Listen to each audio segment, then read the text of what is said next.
Hello and welcome to Mr. and Mrs. Social Studies. My name is Sarah, and in today's video I want to provide 10 tips for distance learning or e-learning, especially as we find that at the present moment a majority of schools in the United States and other places around the world are closed. This is definitely something that we as teachers have not been prepared for, and there's a big learning curve here. And I think it's also important to say that no one person has all the answers. There's so much variation between different school districts and states, and the type of environment you live in, the amount of digital resources that your school or district has access to.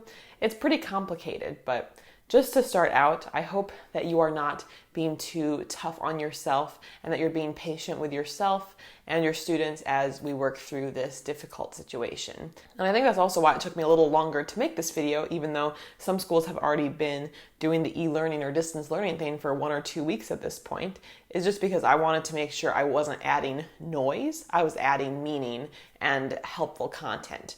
There's also no shortage of free resources at this point, but if we're not intentional about it, these free resources can lead us to have sort of a disjointed unit or disjointed plan. We really have to get intentional about it. So that's hopefully what you'll get out of today's tips. The first tip is to really reflect about the purpose of every activity you assign with distance learning. Let's bring it back to the why. Why are we teaching what we are teaching, and why is this an essential for students to know or learn? E-learning is not a simple substitution, and it calls into question different teaching practices. I think obviously there is some variation at different grade levels. For someone who's teaching, an AP class at the high school level, it is still largely going to be very content-based, especially if you are studying for the AP test. It's probably going to be a lot of lecture videos, as well as, reading the textbook on your own and maybe completing some papers or notes about that information as well. And that's kind of set. Maybe it's a flipped classroom mentality. But if you're in the younger grades, it's definitely not as clear about what you're going to want to do. And of course, I'm not sure exactly what subject area or grade level all of you are at. I know this channel gears towards social studies teachers, but today's tips really apply to anyone. Think about your why and make sure everything that you do assign is intentional. And that perfectly transitions into tip number 2, which is to avoid busy work.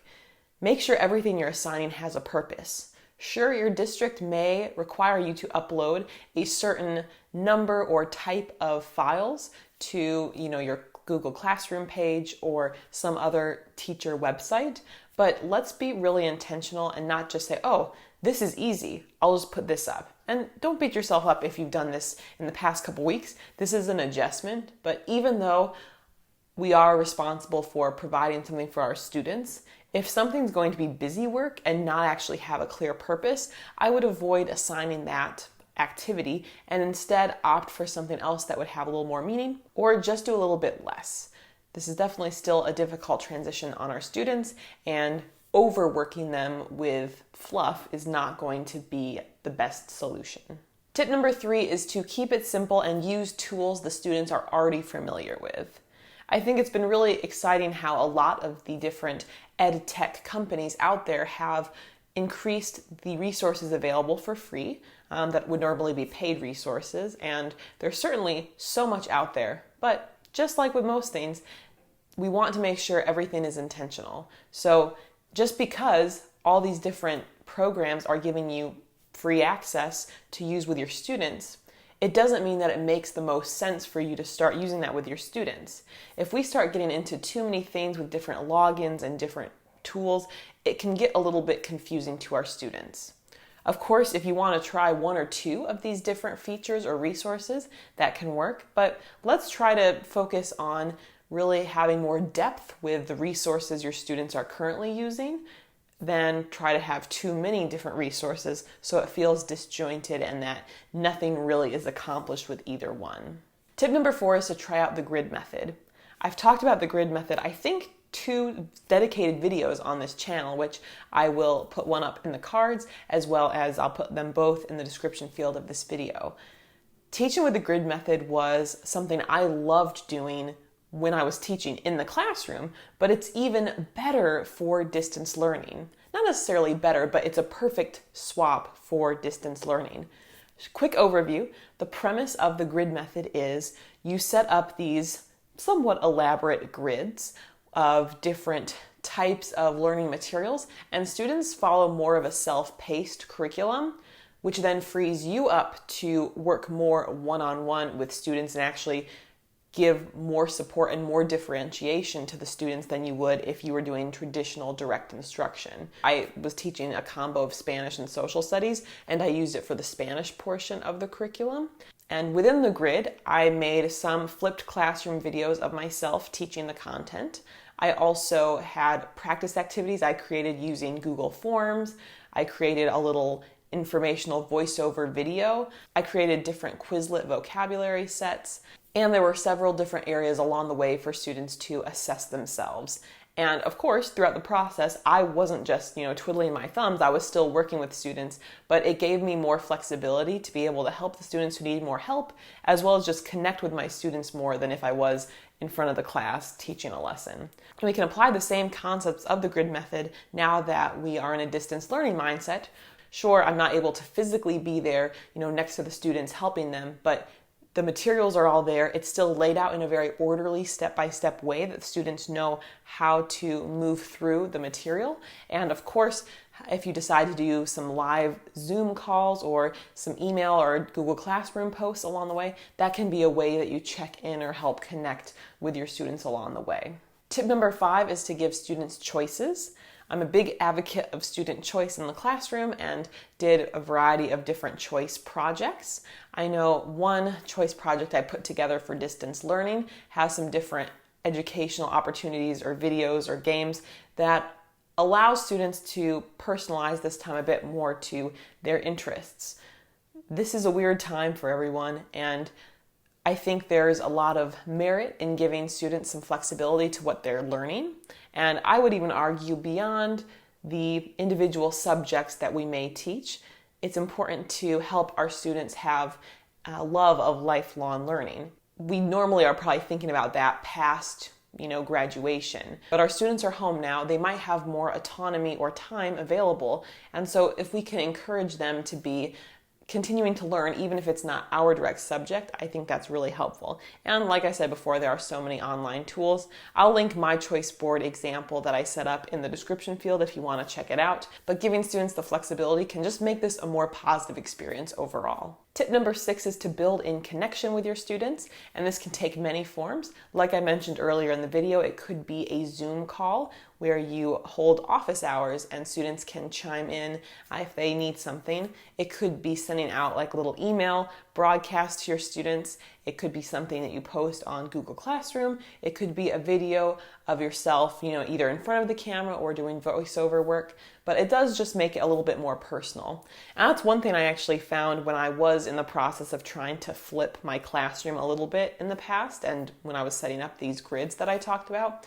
And I found that in general, well, this is not always the case. Although there's a lot of great videos out there of different people teaching concepts, a lot of the students were more drawn to a video that I had made, even though I didn't have the same production value or special effects that some of these other videos did, and it's because it's personal. So if you can incorporate some elements of connection, I know I've seen a lot of elementary teachers creating videos of them reading to their students, which I think is awesome. So just kind of figure out ways that you can still have that personal element, especially because I think so much of school, especially in the earlier grades, is more about the connection piece. Tip number 7 is to emphasize gratitude, both with yourself as well as with your students.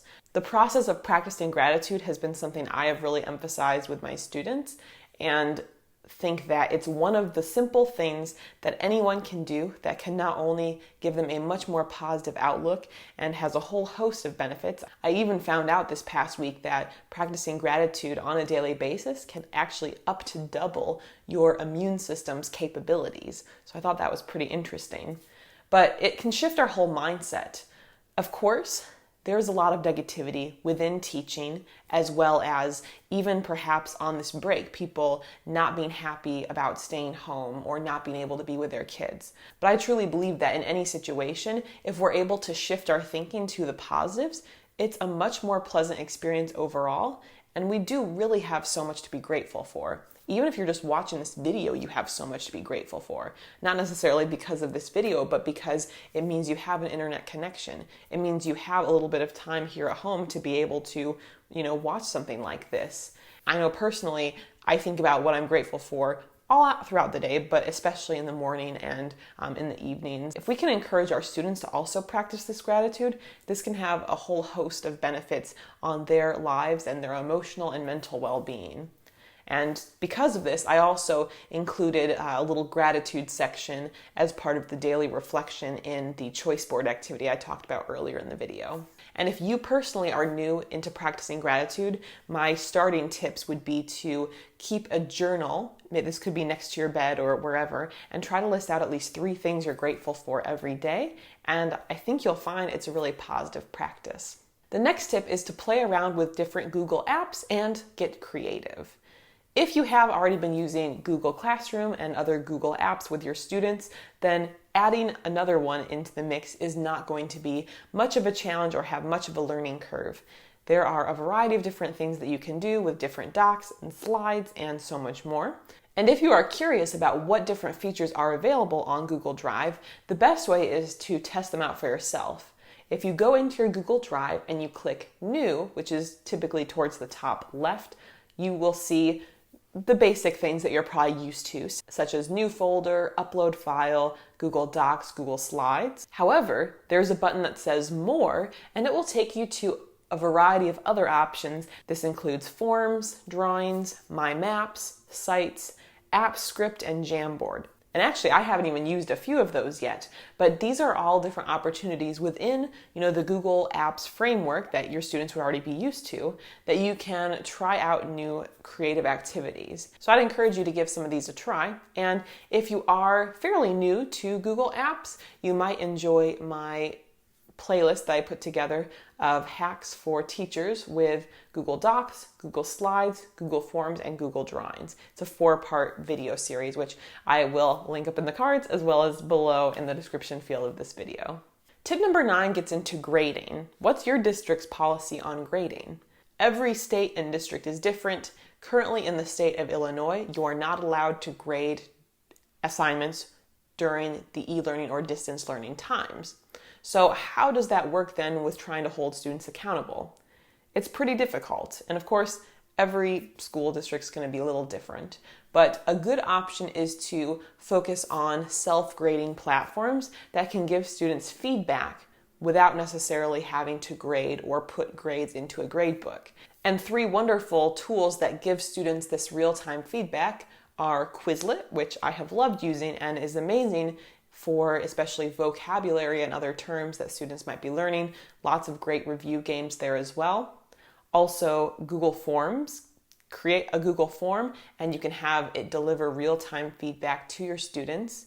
And one version that I've used both the free and paid version, is Socrative, and I really loved using Socrative for the different tests and quizzes that I did in my classes at different levels and at different times. And there are certainly more resources than just these 3, but those are 3 that personally I've really enjoyed using in my classroom. And at the very least, Quizlet and Google Forms are free, and Socrative has free options. And lastly, tip number 10, to circle back to how I started this video, be kind to yourself, be patient with yourself. This is such a learning process and not something that any of us were prepared for. There's no way to know exactly how long this situation is going to last or what the specifics are, and a lot of it depends on where we live, but just focus on, keeping yourself safe, practicing self-care, doing what you can, even though we're not in the classroom, to still, maintain your sanity and well-being during this time. So whatever that looks like to you, take the time for yourself. Try to focus on incorporating balance into your life as much as possible, and I think, as with other topics I mentioned in this video, being as intentional as possible about how we go through this. And finally, if there are any secondary social studies teachers still watching who are interested, we did create a few distance learning resources that are specific to Google Drive to help you. We've got a current event analysis sheet. We have the choice board, like I mentioned. We've got a historical resume assignment where you're creating a resume about a historical figure, and it's got templates and everything you would need so you can personalize it to whatever your topic is, and it helps students with some awareness about jobs and career readiness. And we also have a country comparison chart that uses data from the CIA World Factbook, which is an amazing resource. So if any of those sound interesting, like I said, links are in the description field of this video. And of course, if you've got any questions that I didn't address in this video about distance learning, please let me know in the comments below. Thank you so much for watching. Stay safe. Feel free to subscribe to the channel here or check out any of our past videos. We'll see you next time. Bye.